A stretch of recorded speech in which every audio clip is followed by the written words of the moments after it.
আসসালামু আলাইকুম, কেমন আছেন? আশা করি সবাই ভালো আছেন। নিয়ে আসলাম আমি সাদা পোলাও রান্না করব। এখানে গরম তেলে আমি পেস্টে দিয়ে দিছি এবং গরম মশলা।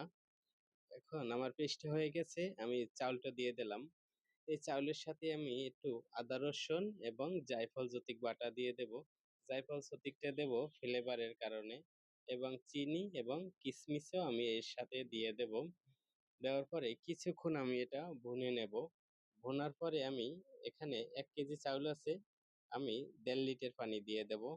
১.৫ লিটার পানি দিলে একদম চুই হয়ে যাবে সমান সমান। কারণ আমি রাইসটা যদি একটু শক্ত থাকে তাহলে আরেকটু পানি দেব, কিন্তু পানিটা আমি গরম পানি দেব একদম। এখন আমি কাঁচামরিচটা দিয়ে দিলাম। হয়ে গেছে আমার প্রায় রাইসটা। এখন আমি দমে দিয়ে দেব। দমে দিয়ে ২০ থেকে ২৫ মিনিট রাখবো।